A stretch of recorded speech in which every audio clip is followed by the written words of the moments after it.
Hi guys, this is Robin with Weight Loss Apocalypse, and this is another video about body image.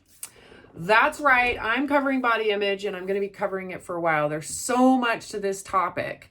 And the reason why I'm covering it is because all of this information is in my book, Thin Supremacy, Body Image and Our Cultural Battle with Weight.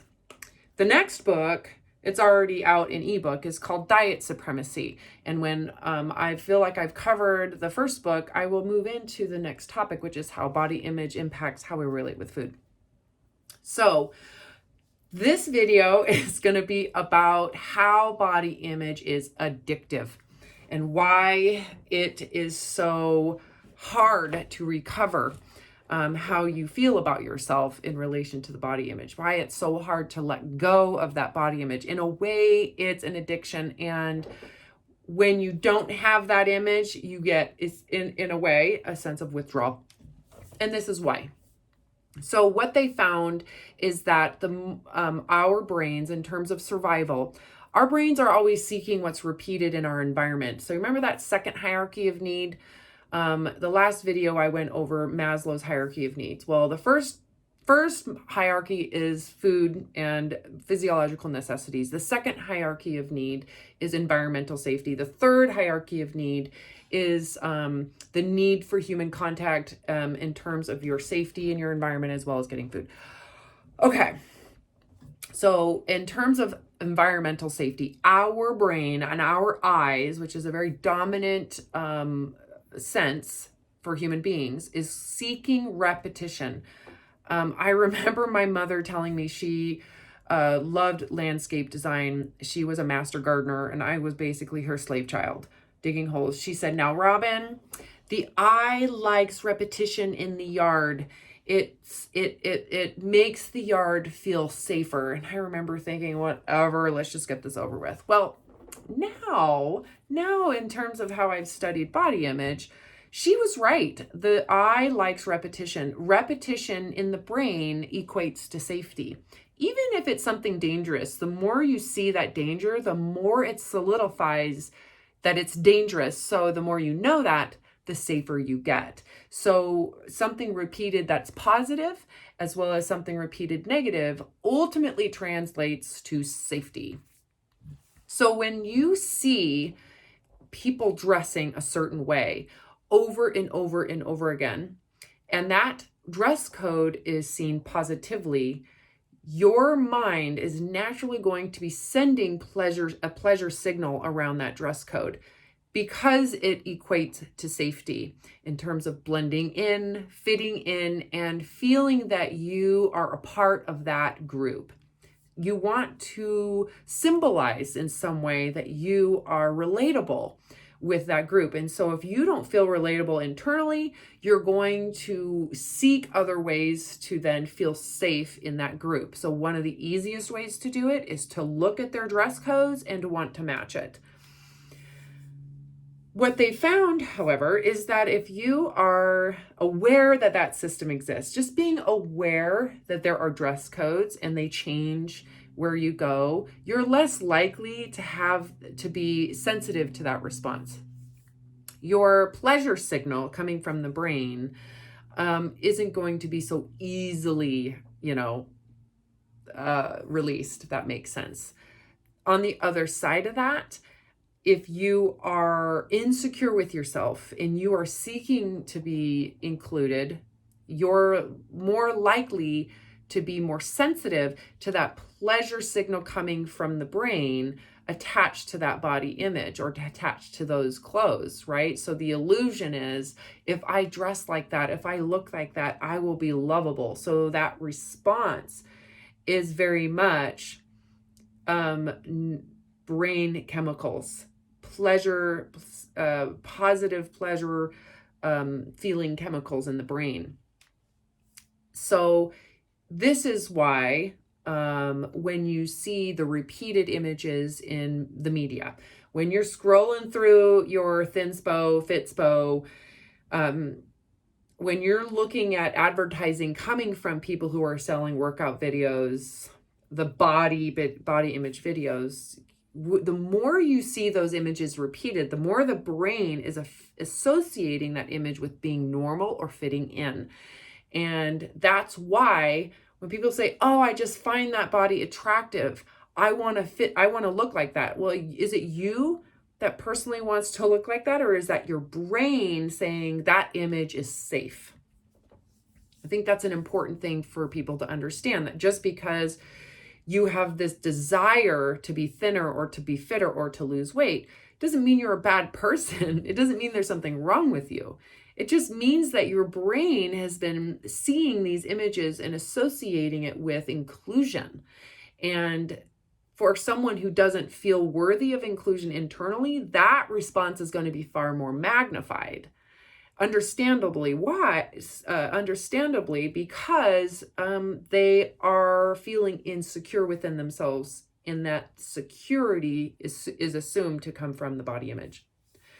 The downside, again, is that the more you see those repeated images, the more the brain assumes that it's normal, that is what you need to feel worthy of inclusion. So if your body doesn't look like that, the other side of it is that your body then becomes a threat to your inclusion.